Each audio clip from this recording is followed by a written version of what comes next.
కాశ్మీర్లో 370 రద్దవడం వల్ల దాన్ని బీజేపీ గర్వకారణంగా చూస్తుంది. అలాగే అక్కడ రాజ్యాంగబద్ధంగా పరిపాలన కొనసాగుతోంది. ఇద్దరు ప్రధానులు, 2 జెండాలు, 2 రాజ్యాంగాలు, వాజ్పేయి గారు కావచ్చు, దీన్ దయాళ్ ఉపాధ్యాయ గారు కావచ్చు, ప్రసాద్ ముఖర్జీ గారు కావచ్చు, ఎవరూ కూడా ఒప్పుకోలేదు, ఎవరూ కూడా ఇష్టపడలేదు. అందుకే మేము 370 రద్దు చేశాం. దానికి మేము గర్వకారణంగా భావిస్తున్నాం.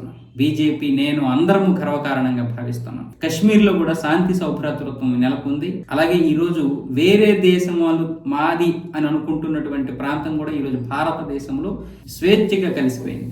అంటే కశ్మీర్ని 370 అమలు ఉండడం వల్ల పాకిస్తాన్ తనదే అని భావించింది. అక్కడ వేర్పాటువాదులందరూ కూడా ఎప్పటికైనా ఇది పాకిస్తాన్లో కలుస్తుంది లేదా సపరేట్గా స్వతంత్ర దేశంగా ఉంటుంది అని అనుకున్నారు. కానీ 370 రద్దుతోటే మొత్తం కొలాప్స్ అయిపోయింది. ఇంకా నరేంద్ర మోదీ గారు ఏమన్నారంటే, ఈ కుటుంబ పరిపాలన వల్ల ఎంతో మంది మహానుభావుల యొక్క చరిత్ర మరుగున పడిపోవడం దారుణం అన్నారు ఆయన. ఈ కుటుంబ పరిపాలన వల్ల కేవలం కొంతమంది పేర్లు మాత్రమే వినిపించాయి, అది కూడా వాళ్ళ కుటుంబ సభ్యుల పేర్లే.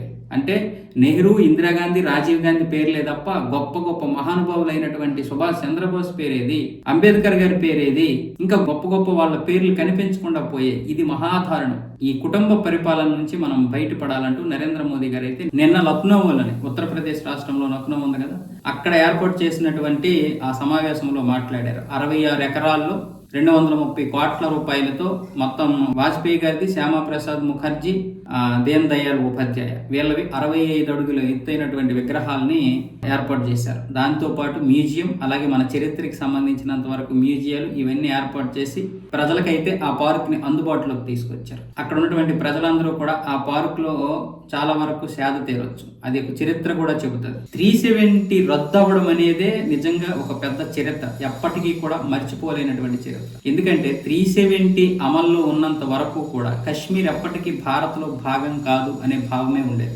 మనకి ఉండేది, వాళ్ళు కూడా మనం ఎప్పటికైనా పాకిస్తాన్ లో కలుస్తాం లేదంటే స్వతంత్రంగా ఉంటాం అనుకునేవారు. కానీ 370 రద్దు అనేది దేశ చరిత్రలో బీజేపీకి మాత్రమే కాదు, దేశానికే గర్వకారణం అని నేను అంటున్నాను.